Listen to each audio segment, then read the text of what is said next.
And away we go. The Sunday Smash is underway. Look at my man, all corporate, looking good. That's Irish Schoffel right there. I'm Jeff. Gene had his henchmen come over here and demand that I put up the backdrop. They're coming to your house next. They might be there sometime this week. They're going to demand that you wear the corporate flag in our videos from now on. No, just kidding. I think I was mostly just jealous because Corey had one. I think Tom's got one. Aslan's got one. Everybody's got one. I have one, by the way, Ira. I have one. It's sitting over there, but I just like this cool shit behind me. That is, yeah, you're right. If I had that behind me, especially the lightning doll, I'd go with that too. So I think I mean I have a bunch of stuff I can put back there. A lot of cool Florida State stuff, a lot of cool Lightning stuff and Buccaneer stuff. So I don't know, but I can start being more corporate. Instead of wearing this Florida State gear, I can start wearing the Warchant gear, something like that. But how are you, buddy? You doing all right? How's everybody out there? I'm doing good, man. I'm doing good. It's rocky times in the fan base, though. I had some frisky interactions with some fans on social media and on the tribal council. Yeah, because we can start here if we want, and you can disagree with me for sure. I don't think that fourth down call was the worst call in the world. I mean, I'm not saying it was right. Hey, Ira, I'm going to interrupt you. It was the right call. I'm not saying I would have done it necessarily. I'm not saying it is the right. I think to me it's kind of a 50-50. To me, it's a field call, but people are acting like that's like literally. I'm done with Mike Norvell. That call was moronic, and there's some reasons that call is not moronic at all. Oh, there's a lot of reasons it's not moronic, including what NC State was averaging per play on offense. There was no chance you were going to get the ball back after a 3 and out. We hadn't stopped them in a 3 and out all goddamn day. It's not even an argument, Ira. It's not an argument. Isn't it weird though that people left that game thinking that the defense was like lights out? And I'm not trying to kill the defense. They played well for stretches, but it's amazing how people, a lot of people I've talked to, feel like the defense, and I'm not saying the defense was the reason they lost, but a lot of people walked out of that game thinking the defense played really well, and you definitely would have gotten a 3 and out or at most maybe a first down and gotten the ball back. I'm not so sure. Ira, there's no evidence to suggest they would have gotten a 3 and out at all. There's none. They had 3 for the game, 3 in 14 possessions. Yeah, there's none. Listen, I get it. People are pissed. They're frustrated. I don't want to besmirch people and act like I'm smarter than anybody. I'm just telling you, this team's not good. I picked North Carolina State for a reason. I don't know who you picked, Ira, but I mean, this didn't feel like it should be a close game. The fact that it was a close game is a minor miracle. I actually think this coaching staff did more to enhance their reputation in this game than at any other point. They had no chance to win this game. Mackenzie Milton can't play. The offensive line is at best serviceable in the run game. They're terrible in the pass game. Their receivers are horrible. I walked out of that stadium quite literally, Ira, thinking, man, this coaching staff is good. That's I don't think that's the popular opinion, buddy. Well, they're wrong, but they're wrong, Ira, and that's okay. They can be wrong. And this is the one thing I wanted to say. We have this platform. The only time I really take an exception when people criticize me, and I get plenty of criticism on the site or on social media, but like when it goes from I disagree with you to you're an idiot, I should never read anything you ever write again. It's like, settle down here. We can have a difference of opinion. I can think it was the right call, or I can think it at least wasn't a bad call, but that doesn't mean we have to, it's like now you never want to see anything I ever have to say again. So anyway, but to your point, as from the grand scheme of things, I don't know if Jordan Travis had played, and I don't know if this team had been healthy all week, that Florida State was going to beat NC State. I think NC State's a more complete team. That coaching staff's been there for 8-10 years. They've been a better program for several years. They haven't had to rebuild the roster in the last year or two. They have a better quarterback. Yeah, I mean, so when you take Jordan Travis out of the equation and you throw all the kids being sick during the week, I understand why people don't want to ever lose a game and they don't want to lose 2 in a row and they don't want to be in 3-6. But I think if you're reasonable, it was not an unreasonable outcome of that game. Well, I think the frustration mounts, and I get it. I mean, listen, I can take criticism too, Ira. I mean, there's a lot of pissed off people. Um, Rick, fuck you. I think the whole thing is, it's okay to be pissed off. It's okay to be mad that we're not any good, but to act like certain moments in this game were going to make all the difference. When you look at the overall metrics of this game, we're lucky to be in the contest. That's true quite frequently. Florida State's not good. They don't have good players, and it's going to take a long time. I go back to something that I said, Ira, and you may remember this. Now, listen, I'm wrong a lot, so I don't want to make it sound like I'm always right. But I remember the first couple of days of practice. Thank you, Jeremy. Thanks, Jeremy. I said, I think it was Chris Nee. We're mutual friends with Chris Nee, so I don't mind saying that. But I've said it to you before. I turned to him and said, man, they don't have good players. Florida State does not have good players. And nor do they have continuity. So when you combine those two things and you're not willing to sit through a very lengthy rebuild, you're just going to be mad all the time. And there's no miracle solution here. You can't call the touchdown play just because you want it. Mackenzie Milton can't play. He's terrible. Now, that's not his fault. I hate that he suffered a terrible game-changing injury in his career. But he did. And they don't have a lot of options. And so at this point, you're just going to have to deal with not being very good at football. And you're going to have to hope like hell. And this is very, very important. You're going to have to hope like hell that recruiting class stays intact, because the best way to see them diversify offensively and call more things that you want to see and have more of a balanced attack and have success in the passing game is to get better players. Until they do, they have to do desperate things like go for it on 4th down and 4, at a spot in the game where you wouldn't think that you have to do that. But you do have to do that, especially when the other team is averaging more yards per play than you could ever dream of stopping. So, the whole thing is, it's a miracle it was 21-14 late. That's a sign of how good this coaching staff is. That this game was a 7-point game, as late as it was, is a sign that they're capable of making adjustments, finding ways to exploit matchups, because they're not good, Ira. They're not any good. Well, I thought, and the point about McKenzie, I don't know. I'd like to give the kid the benefit of the doubt. In a different situation, maybe he could be more effective. The arm strength obviously is not there. He can't really run. Ira, terrible. So it is what it is. But what I would say, and to the point Timothy Scala made, it was up there earlier. It's the Jacksonville State game, the Louisville game. Those are the games, they're still fighting those. There's still people want to keep lashing them over those sins. Nobody thought at the beginning of the season that they were going to beat Clemson. Nobody thought the second half of the schedule was when the losses were supposed to really pile up. The problem is they didn't win the games they should have won early in the game, especially Jacksonville State. Notre Dame could have gone either way. Louisville could have gone either way. If Louisville, they didn't play well. If they had played better, they might have had a chance to win that game. So my point is, people are just getting mad every time a loss happens, but these were the teams they were supposed to lose to. I'm not saying you should lose to NC State, but NC State is a top 20 team. They're 7-2 for a reason. They're a better program than Florida State is right now. So there's not a shame in that. Just like if they lose to Miami coming into the season, most people thought they were going to lose to Miami.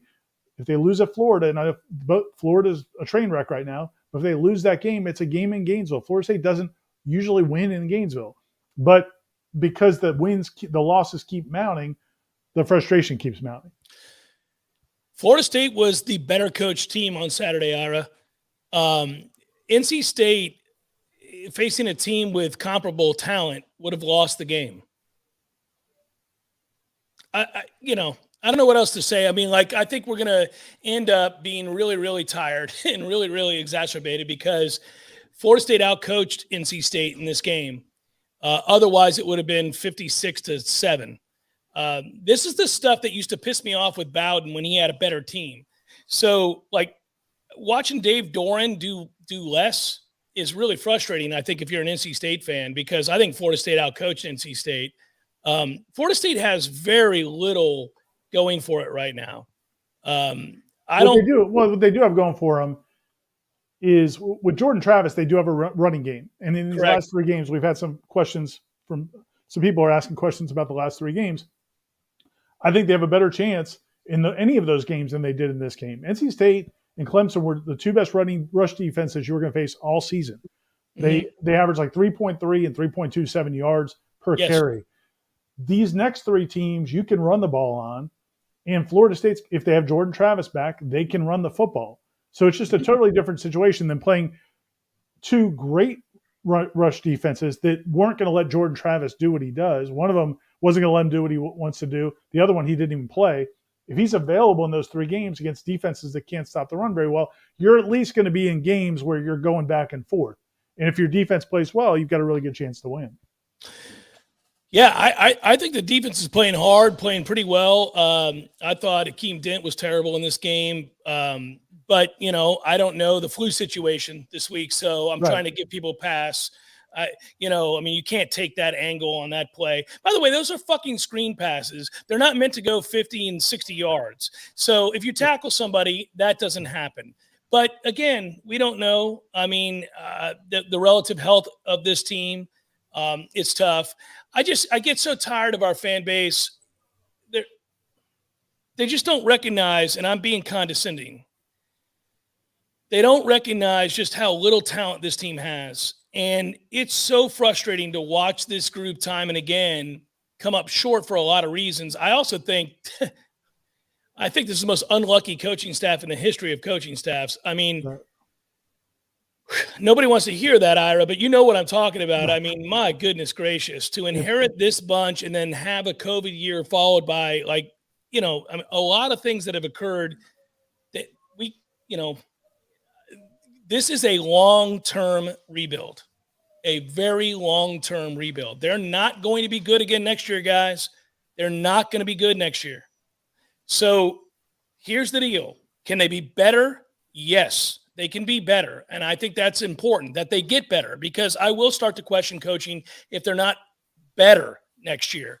But I've already seen signs that they coach well with what they have. I think you have too, Ira. I think we both agree on this. They're a pretty well-coached team. They're just not real talented. And when you can't block people, you're really fishing, man. You're really searching. You're desperate to try to come up with something. People always say, well, just call this or call that. You don't have better players. NC State is a better team than Florida State, period.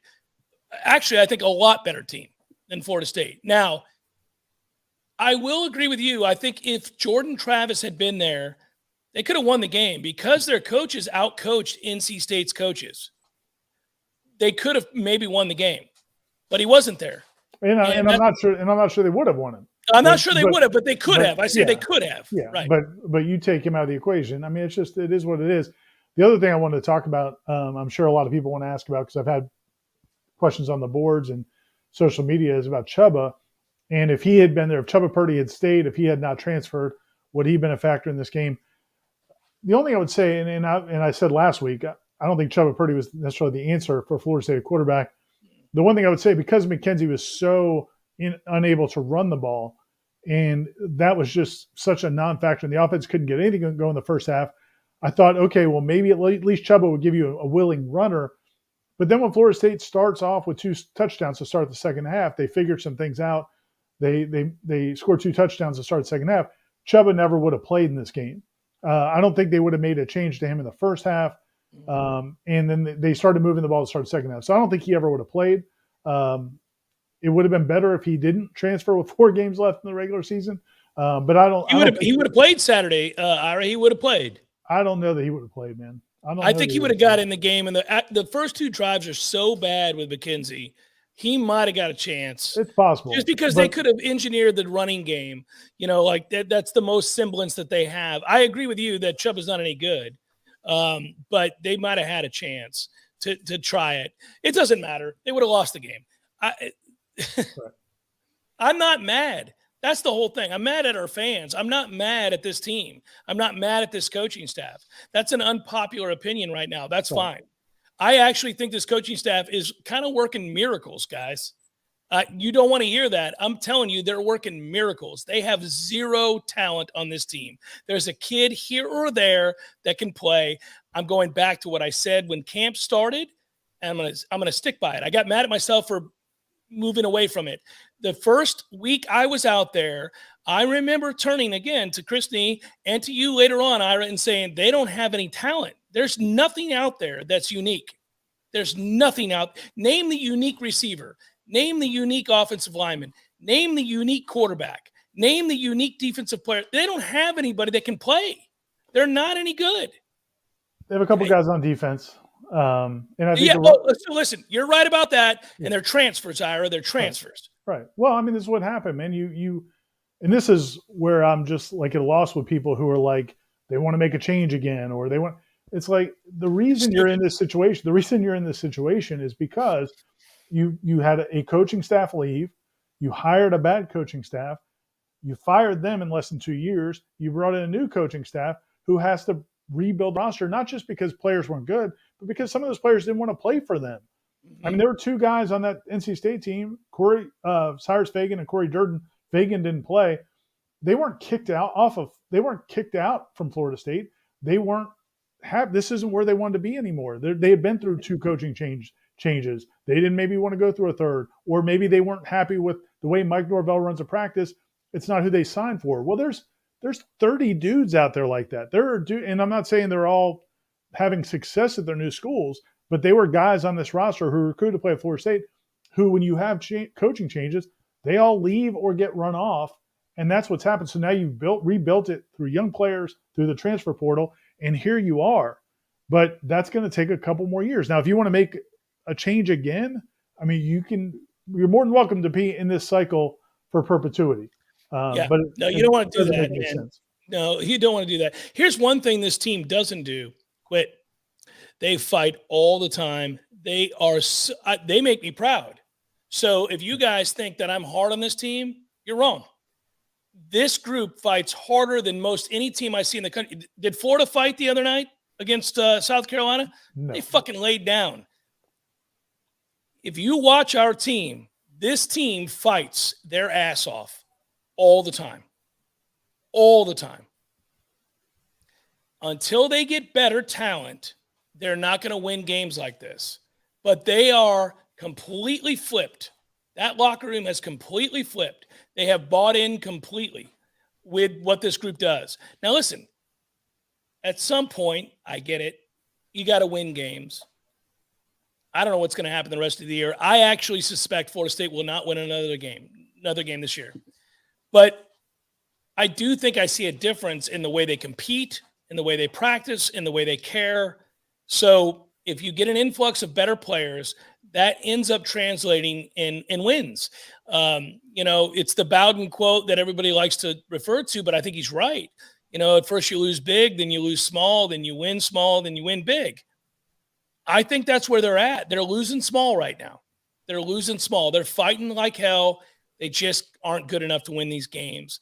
And they're certainly not good enough to win these games when they have a flu, run through the entire campus and everybody misses practice. And, like people got mad at me this week talking about the word I had heard was that Jordan Travis hadn't practiced. And I'm sure Mike Norvell didn't like that. But the bottom line is when your starting quarterback misses an entire week of practice and then can't go, and you have other people that are important to the operation miss practice, it's awfully hard when you're the underdog to begin with to come out there and be that depleted and hope that you can win a game. And yet it was 21-14 late. So again, I actually think they're pretty well coached. And I think when you talk to coaches, Ira, and when you talk to analysts around the country, they can see the difference in Florida State. They know that this is a team that competes. It sucks to be where we're at. It is so hard. I'm with you, man. I get so exhausted. And it certainly doesn't help to watch them take the field with those shit uniforms and then watch them lose like that. And it's just tough. It's just like adding things on. But They didn't lose Saturday because they were outcoached. They outcoached NC State, and they lost. Yeah, and look, I mean, I don't know where. I don't know that I would say I'm not as sure as you are that they're going to lose their last 3 games. I think all of these are better matchups. I think Miami is going to be a high-scoring game. Miami's defense stinks. I know they have a quarterback, but their defense isn't any good. They don't tackle. They're not disciplined. They're not physical. We could win the game. We could win the game. Yeah. But in Boston College, I mean, the quarterback came back, but I don't know if you watched much of that game. I did, but it was his first game back in 8 weeks. But his arm didn't look any better than McKenzie's. I mean, he's like shot putting the ball. I don't know what, I know he had a hand injury, but it doesn't look like he's throwing it. So I don't, if he's not going to throw the ball down the field, then, I'm not all that concerned about him being back. So, again, and then Florida, who knows? I mean, they may have a coaching change. I mean, that team is I cannot believe what they did last night. As 20-point favorites. They were down 40-10 in that game. So I watched that game, Ira. I got back home from the game and I just sat there in awe. I mean, so I'm gonna bring this up because it's important for us to promote this. Tom and I are now doing this thing on a look around the state of Florida on Saturdays. For the upcoming Saturday games. It's for College Sportsbook. And we kind of got thrust into doing that last moment, basically in the interest of transparency. We were asked to do it because of not College Sportsbook, Hard Rock Sportsbook opening up. So Tom and I are both gamblers. We both like to gamble. So when that opened up and you could bet legally in the state of Florida, Gene said, "Hey, let's do a Florida show. So it's kind of last second. Well, the reason I bring that up is that Tom and I started talking about that game and the Florida-South Carolina game before the game. And I said, I would run for the hills. I will not bet this game. Why would I bet that game? Because I have no idea if Florida's quit on their coach, because it looks like they may have. And then we see this game play out. Ira, they have quit on Dan Mullen. It's over. Yeah. Now, by the way, that is the opposite of what's going on in Tallahassee. Now, we could be getting left in the dust right now as Florida State fans in recruiting if Florida was operating anywhere near peak efficiency. They're not. They're falling to – South Carolina's terrible, terrible. And they beat Florida's ass. The kid that played quarterback was at St. Francis in Pennsylvania, and then he started his career, I think he was on the bench there for a couple of years, then played 1 year and then transferred out. And he got beat out by their GA a couple weeks ago. They made their GA the quarterback. They're so bad at quarterback, and he lit up Florida's defense. I think the point is, you got to ride it out, man. You got to figure this out. You got to get an influx of talent in. It's so hard to go through a rebuild. Florida State's really, unless you're older, like in your 60s. You have not seen this kind of rebuild that's necessary. I just think we're struggling, man. I think it's really hard. I mean, I can tell you that I think the worst thing you can do is think that making a change right now in the coaching staff is a good idea. And I'll be honest with you, Ira, I've intimated on this show and Seminole Headlines in my own show that I think I would probably be leaning towards telling Adam Fuller to have a good day, but I think I'm wrong about that. I think they're making progress. I'm going to hold off. I think they're fighting. Listen, there's communication issues that bother me. That long touchdown early in the game, you're behind the 8 ball right off the bat. They do that way too often. They also give up a lot of big plays. If you look at this game, 60 plus, 40 plus, 40 plus, you can't do that. But I do think they're getting better on a down-to-down basis. And I think this organization needs continuity. I really do. Now we'll see what happens. If Miami walks in here, Ira, and drops 50, we're going to have a different conversation. Right. But they do fight. They do compete. They do give their team a chance to win. That defense got 4 or 5 consecutive stops when this game looked over. They need continuity. And I think it's almost like 2 different defenses. I mean, the front is playing really, really well and playing so hard and came up with some huge plays. I mean, that one possession with Keir Thomas with the 2 sacks and one of them he's getting held. I mean, they were relentless. and they played really well against the run and the pass. They did a really good job against NC State's running game, which is usually pretty good. And they got a lot more pressure on Devin Leary than I expected. So the defense front played really well.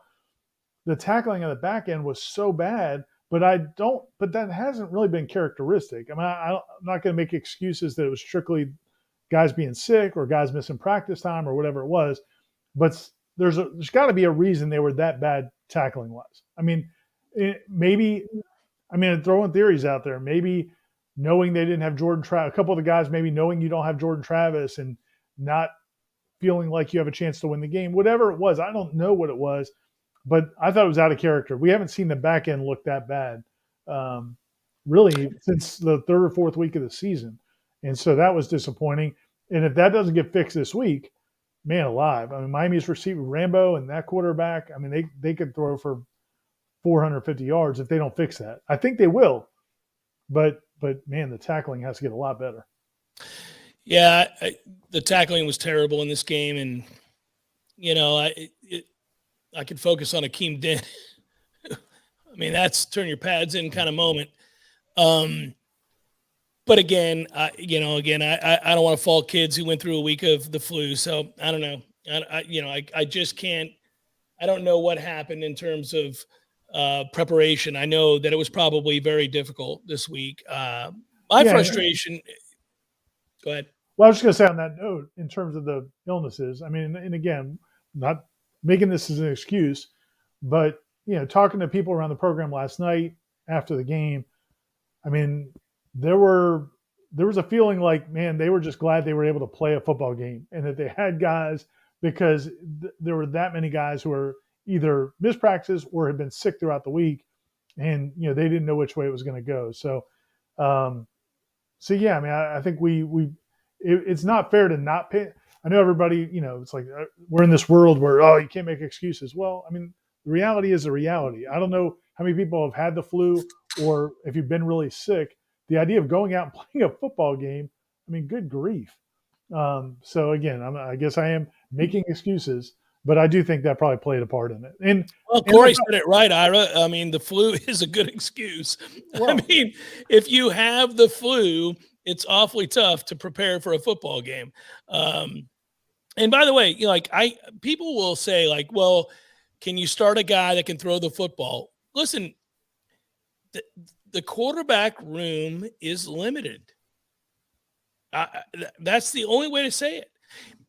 Jordan Travis gives you the best chance to win by far. Now, I know you've tired of this argument, Ira. Corey and I get into an argument. It's really kind of relative. I don't disagree that Jordan Travis is your best option. He absolutely is. And it became abundantly clear yet again that he really is. But he's also limited. So my point is that you just have got to, I mean, maybe A.J. Duffy's that guy. Maybe you find a guy in the portal. But you've got to upgrade the room. And it's not just them. Those receivers stink, Ira. They stink. Yeah. So you've got to find, there's a lot going to happen this offseason. It starts with the recruiting class that they have, which I'm excited about. And it does sound like they're going to be able to, sign the vast majority of these guys, which is a big deal. And then I think you got to make a hell of a push, just like they did on the defensive line. Got to find some kids in the portal that can come in and help you. And it's easier said than done. I don't know that they can, but we're certainly going to have to hope for it. Kevin, thank you so much. He writes, I agree with you guys, but I think what worries some people is how do you get better players, recruit better players when the L's begin to pile up? I'm with you. I'm just saying, Kevin, I'm with you, man. It is hard. And I'm worried for Norvell and his staff because this is a vicious cycle. If you continue to lose games, I'm sure you lose interest in, and not the coaching staff, but players lose interest in the idea of coming to Florida State. They were able to find a way to get if you go back and look at these transfer portal guys, golly, Ira, Fabian Lovett, Kier Thomas, Jermaine Johnson, they've had a lot of guys come in here. Yeah, they've all come in and done a good job. So they've had successes. I think maybe that's the way that you curry favor with some of these other guys. Yeah, I mean, look, part of it was, and there's a couple of questions about Mackenzie Milton and whether or not he was a good take at the time. It was the right risk. It was definitely the right idea at the time. I mean, the fact that he was cleared to play and all of the intangibles made it make perfect sense. If you hit a home run and he turned out to be anything close to what he was before, then that's awesome. It didn't turn out to be the case. The leg, this is something he's coming back from an injury nobody's ever come back from before. And so they didn't know how it would handle it, how it would handle weeks and months of practices and games. And I don't think it's handled all that well. And I think that's affected his throwing. It obviously has affected his running, but he did have a positive impact on that room. And what he also did was I know you and Tom have made this point as well. He made Florida State the trendy school in the transfer portal. Yeah. Jermaine Johnson, Keir Thomas, Jamie Robinson, a lot of those guys were intrigued and impressed by him. And it also helped them with some of the recruiting of the guys that they got in that last class. Because McKenzie committed in December, and that helped them close out some guys in this class, Malik McLean and the Josh Burrell probably, but then also kids going forward. So yeah, I think it was the right decision. It just didn't work out the way you'd hoped. But as far as recruiting goes going forward, yeah, I mean that is definitely the challenge. But it's going to have to be a combination of recruiting, keeping these guys that they've got right now, and then really doing a great job in the portal again, especially at receiver. The quarterback one's going to be interesting. I get the impression that they're not looking to, and I may be wrong on this, I get the impression they're not looking to go get another young quarterback in the portal, but maybe they would go like senior, maybe a guy that's just got 1 year, because you do have some younger quarterbacks. You got Duffy, you got Parson coming in after him. I don't think those guys would be thrilled if they brought in a guy with 2 or 3 years of eligibility left at quarterback. Yeah. So that's going to be. Well, you and I agree on this, Ira. I think if you get a guy, if you get the right guy, you're getting a guy who's a junior or a senior, and who's multiple. He can do a lot of different things. I agree with you on that. I don't. You're definitely not going to grab a young guy. And I would also say, thank you, Eric. You are the best, buddy. Thank you so much. I would also say you're not going to go grab like a Spencer Rattler, or you've got to get somebody that is a stand-up, solid. You don't upset the apple cart here. They've got good culture that they've built here, Ira. I think you agree with that. They have done a good job, by and large, to get kids to buy in. You don't want to bring a guy in who's going to be a problem. Besides, Spencer hasn't been very good, but his name keeps popping up, and I'm no. Go grab me a guy that's a junior or a senior who's a little bit more multiple than Jordan. Let him compete for the job. He may not win it. He'll be a good backup if Jordan goes down. Jordan may be your guy moving forward.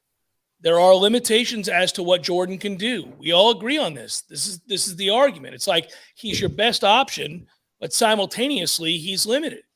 So, yeah, that's the hard part.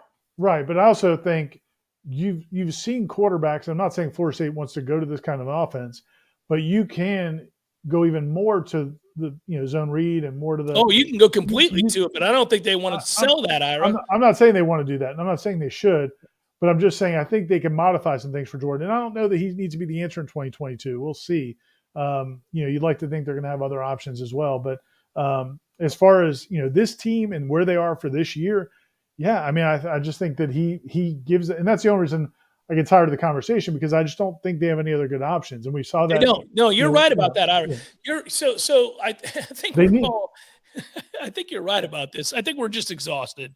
I have the conversation because Corey thinks he's Montana.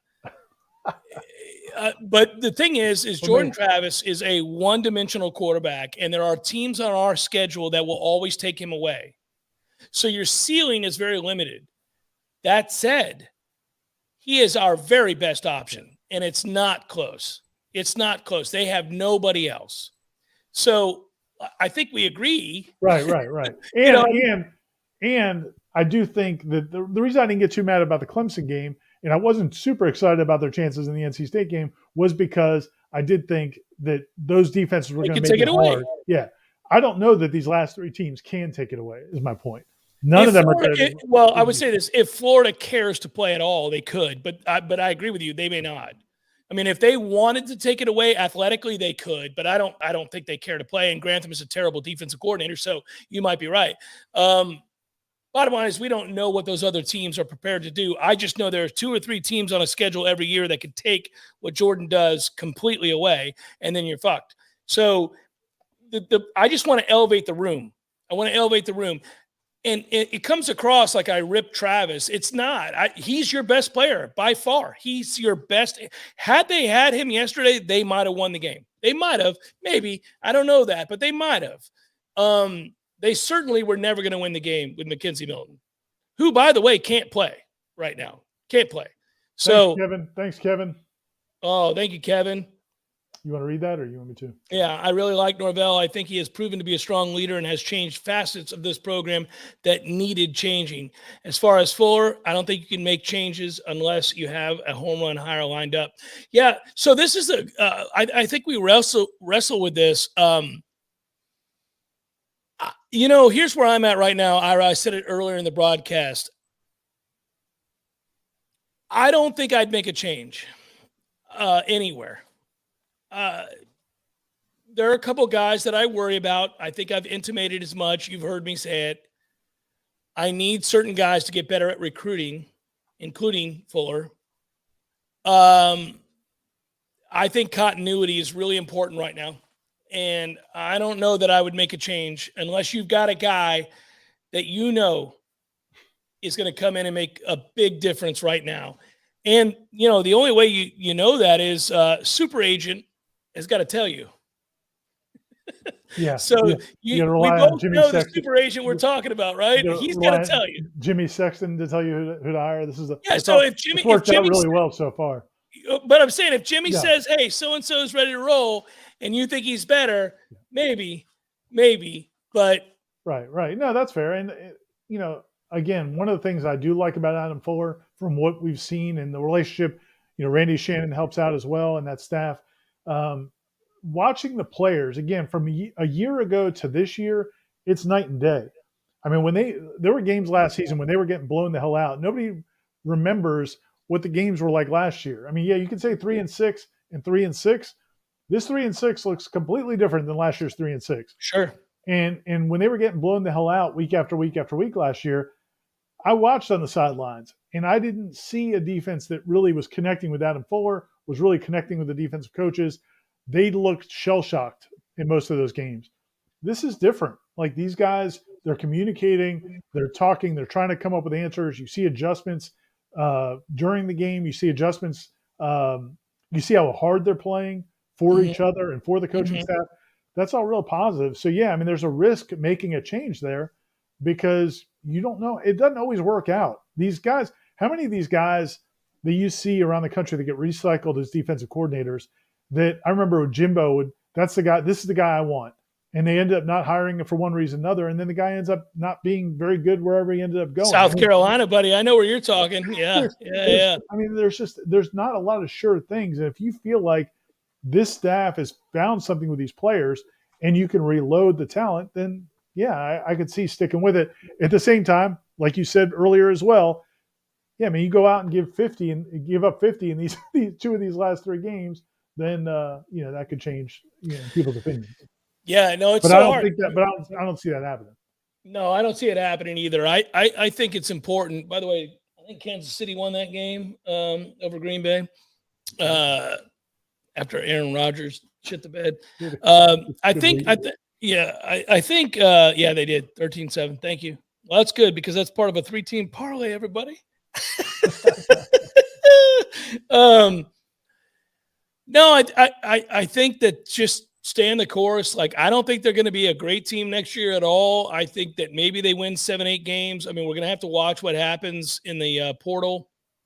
So that will change what happens. I don't know that we know how to deal with a complete and utter overhaul of a program. And we're talking about a long-term rebuild that nobody wants to live through. It's brutal.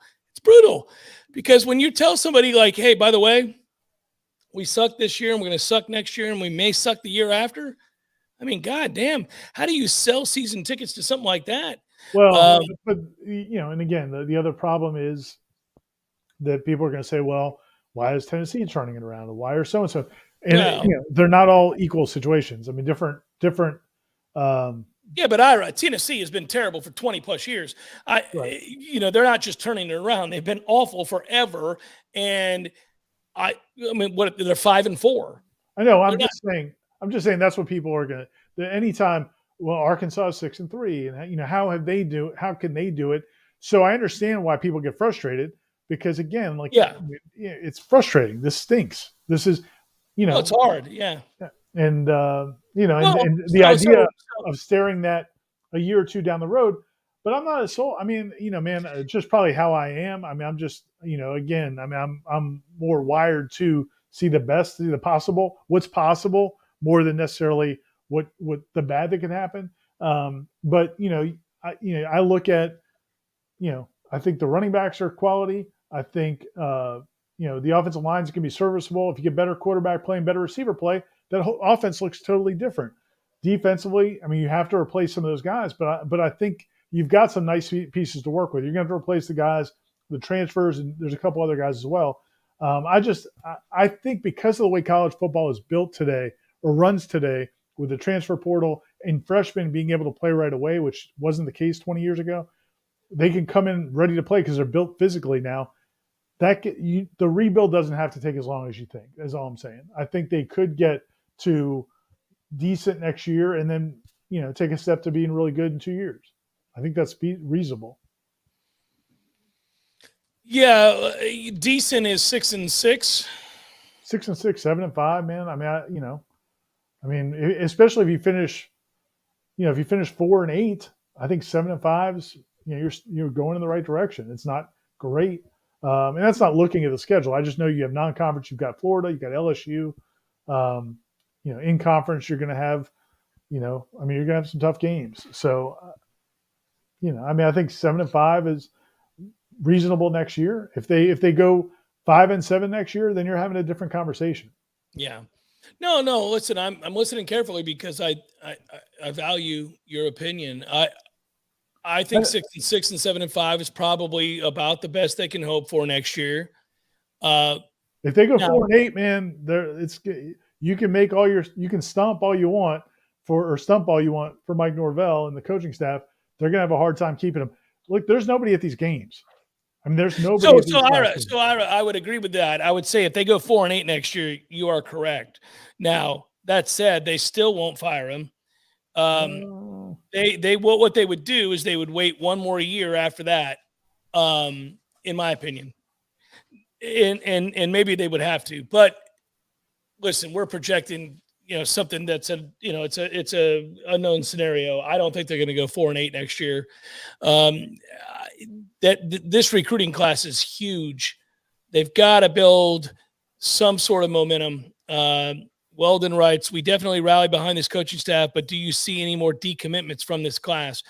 Well, Ira, you talk to Michael Langston of Warchant.com more than I do.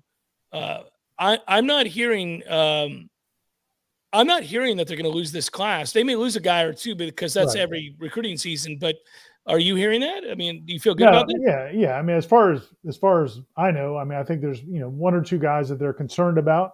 And mostly it's because guys who committed early and then maybe another schools gets involved.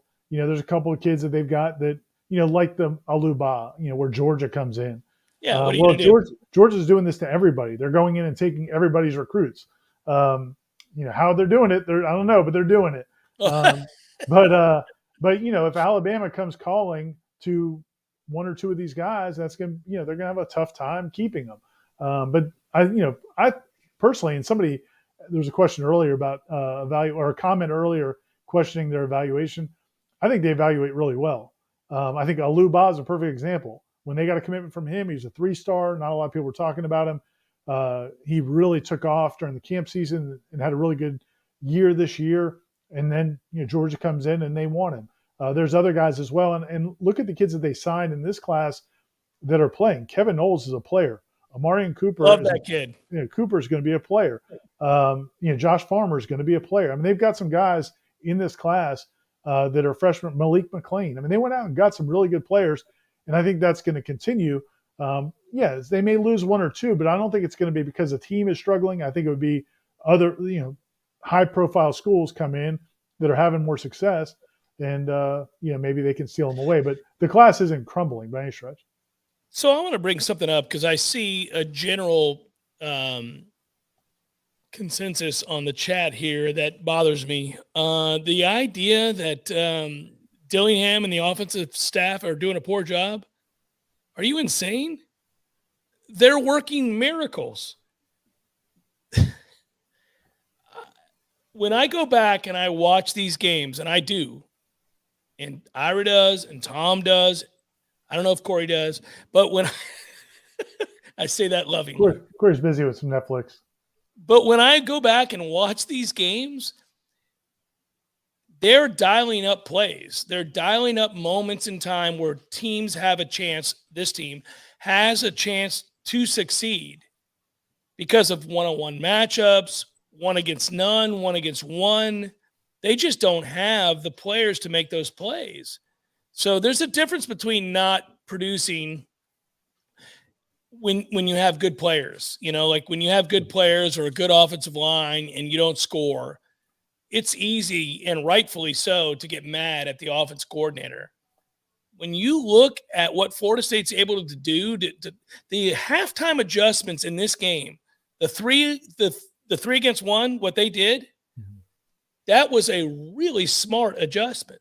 He realized, I'm going to make you declare what you're trying to do so that I give my team a chance to have some one-on-ones. And he did it at halftime. So they came out the box in that third quarter and dominated the third quarter. Everything about that third quarter was Florida State's. And that was all about the halftime adjustment. Also, the risky decision to kick an onside kick. Right. So when it works in your favor, you love the daring riverboat gambler nature of that. You love the halftime adjustment of that because he gave you a chance to isolate and exploit matchups. Now, from there, NC State going in the fourth quarter did make an adjustment, but it took them about a quarter and a half to figure it out. And that's the only reason Florida State was in the game.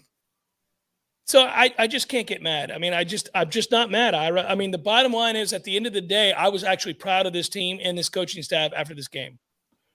Yeah, the two things. One is on the first part about, the scheming it up. I mean, from a talent standpoint, just to echo what you're saying, I mean, if you go, and I don't want to go through the entire offensive roster and pick guys apart, but, they're throwing bombs to Keyshawn Helton. There's not a lot of teams. Do that. There's not, well, it's not his fault. There's not a lot of teams in college football at this level, where the level you want to be at, their primary deep threat is a guy of his size. That's a hard throw. Even if you had a good quarterback or a great throwing quarterback, that's a hard throw because that guy's got a small catch radius and a smaller body, and you're going to have to put it in a perfect spot for him to make the play. That's hard for college quarterbacks. You need better, bigger, stronger wide receivers. You need more talented wide receivers. In running back, nobody loves Treyshawn Ward more than I do. I love that kid. But he was a walk-on. Florida State should not be in a position where they have to take a walk-on and turn him into your number two running back. On the offensive line, I mean, it's kind of they've got some young guys that are not, that are playing, giving everything they've got. Maurice Smith, Darius Washington. I mean, they're all redshirt freshmen. There's a lot to ask of Robert Scott, of those guys, to be doing what they're doing. So it's not to make excuses, but just echoing your point, they are having to make do with a lot of issues. The other part, the part you said about how hard they're playing, that's the one thing that bothers me about the crowd attendance. And man, I get paid to go to the games, so I'm the last person that's going to criticize fans for how they spend their money and what they do with their free time. I get it. It's not fun to go to these games when you don't think you're going to win. That stinks. But I do wish that, especially in this Miami game, that the fans will come, because man, it could mean a difference. A likable team, yeah. And they do play hard. I mean, and you're going to go, if you're a Florida State fan and you live in Tallahassee, or if you have the means to go to see Jermaine Johnson and Keir Thomas and Jamie Robinson. And by the way, that front four is really good. They are, and they're playing so hard, to your point. Again, are they good enough? No, as a team, and maybe they'll lose to Miami. But I do think, it would be cool if those kids who've come for 1 year and have really laid it on the line, had a better support. I mean, the crowds. It's because the team's bad. I get it, but the crowds the last few home games have been it's pretty, because pretty the team's terrible. been bad for a long time. Right. Yeah, it's not this team. It's that they've been bad for a long time. 4 or 5 years So ago. we're gonna get to prize picks in a second. I'm enjoying this conversation. Mayan writes, why did it take until halftime to adjust? So listen, you don't have a starting quarterback all week long in practice. So Jordan Travis doesn't practice as best we know. Your other quarterback doesn't practice all the way through. Several of the players that you're relying on also don't practice. You don't know what you have when you start the game. Mackenzie Milton has not started a game in how many weeks, Ira? So you don't know what you have. Some of these guys miss time. Some of these guys couldn't practice at all. Some of them are game time decisions. Then you start the game. So you're trying to feel out what you got. So you get midway through the second quarter, you're only down, 7-0 at that point, whatever it was. So you're in the game. Your defense has kept you in the game. They gave up the big bust, which I'm fucking tired of because they do that every week. And that's a knock on the defense. But that said, you're hanging in. So now your offensive coordinator realizes, okay, this is what I have. Can I get to halftime and not tip my hand? Because I don't want to tip my hand to this defense because they got better players.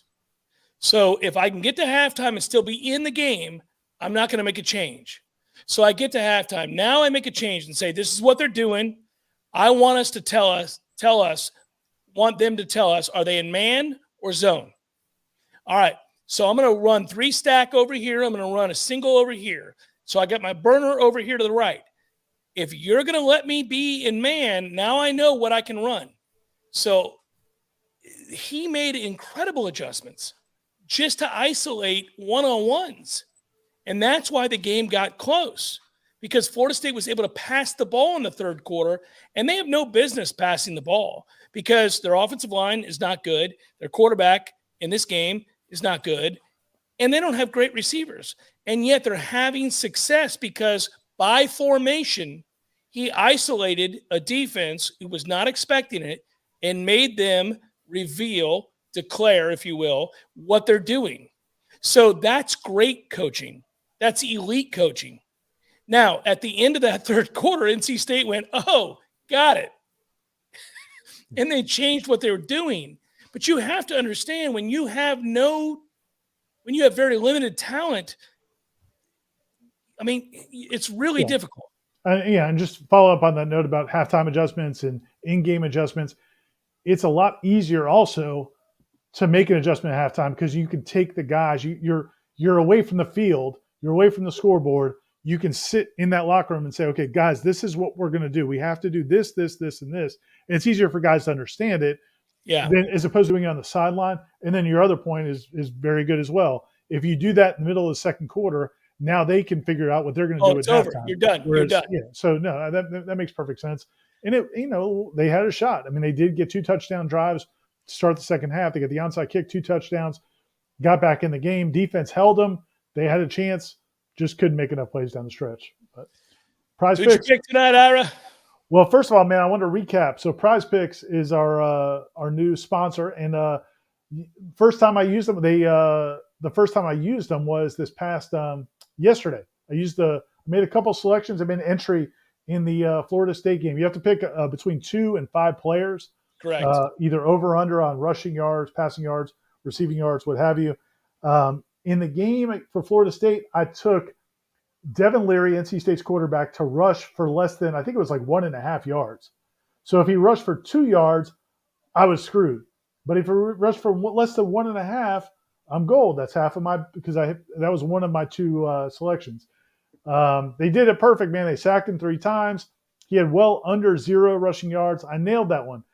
My other selection, though, was Pokey Wilson over, I think it was like 35 or 36 receiving yards, 36.5 receiving yards. Last time Mackenzie Milton started, Pokey caught like 7 passes, a bunch of passes. I think the last 2 times Mackenzie Milton started. Pokey Wilson had a bunch of catches. Yesterday, Ofer, big goose egg. I had the over. But what's cool about Prize Picks is you can either So if you get 2 of 3, you can still win. Well, if you get both, you definitely win. I think my multiple was like 3.5 times. Right. If you can select it like a safer route where if you only get one of the two, you get half of your bet back, Right. your pick back. So you've got. I did not do that though. I went all for it. I wanted the big money, and I lost because Pokey couldn't catch 35 yards of receiving. So I lost my first entry, but I'm back on it tonight, Jeff, and I'm going in the Titans-Rams game. I'm going with receiving, Tom. I'm going the receiving yards. Oh, let's go. Let's go. I'm taking Julio Jones. Julio Jones under 46.5. I feel like the Rams are going to shut him down. And then I'm taking Darrell Henderson, a former Mike Norvell player, over 16.5 yards receiving. So those are those. I love this. Tom is like straight making the selections on the board while we do this. There you go. Darrell Henderson over 16.5. So that's what I'm going with. It's cash money, I think. It's got to be gold. Tom's just $2 million. I don't disagree with this, although I do worry about your selection of Julio Jones. I feel like he's got to go over because we've lost our running back in Tennessee, and I say our like I care. But, yeah, I mean, I feel like they got to throw the ball tonight. All right. So this will be fun. We're going to be watching closely to see if Ira nails his Prize Picks package here. I like this. I like the Rams defense. So so we'll see how it goes. So there's a certain corner that you respect. I feel like they've got a decent corner who might say, hey, Julio, it's not your night, buddy. Do you think that he would say that and then maybe say some other things about his sister and his wife and everybody? He might. But check out the promo code, people. If you use Warchant as the promo code, they'll match your deposit, and you can have some fun as well, and maybe make better picks than this guy. And I know you're gonna jump on board this week and make some selections as well. So this is my week to make selections. I just got it, and I just got registered, and I'm all excited about doing it. So I'm pumped about this. So I'm in, and next week, by the time we come on Sunday, I'm gonna have like 19 picks. I'm gonna go nuts. So this will be fun. I'm excited. No, well, you know how I am. So Prize Picks, everybody, go check it out. Hit the like button for us and use code Warchant. Right? Deposit match 100%. Use code Warchant. I wish. Go ahead. No, I was just gonna say we could keep talking, guys. I mean, listen, the anger. I've got anger. You've got anger. I don't mean you, Ira. Yeah.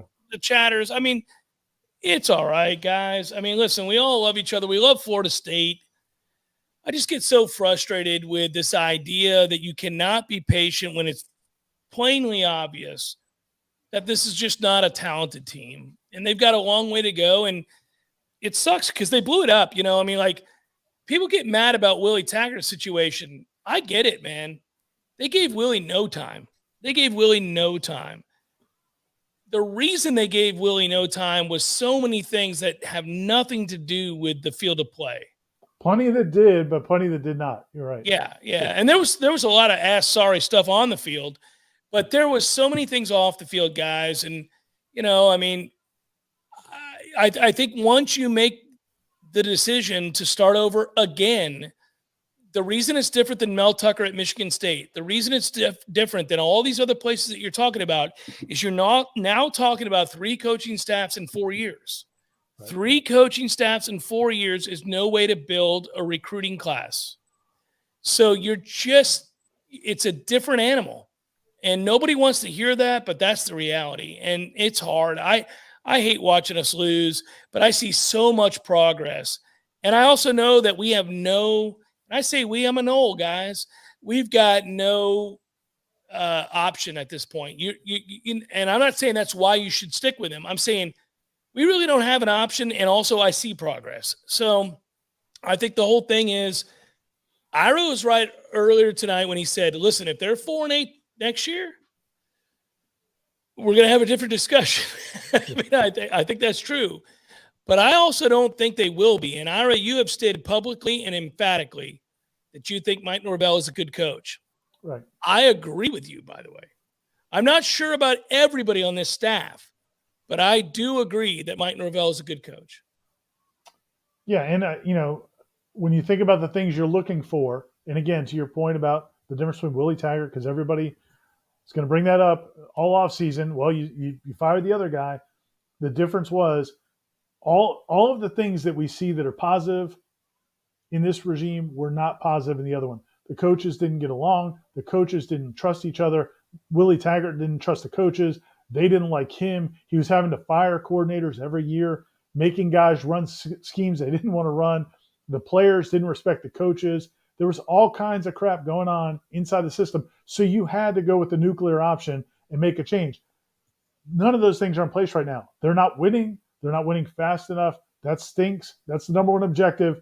But when all those other things are in place, and you feel like if you get better players, then the wins will come. So it takes patience. But man, the time, the other problem he's facing is it's not like Florida State just started losing last year when Mike Norvell got to town.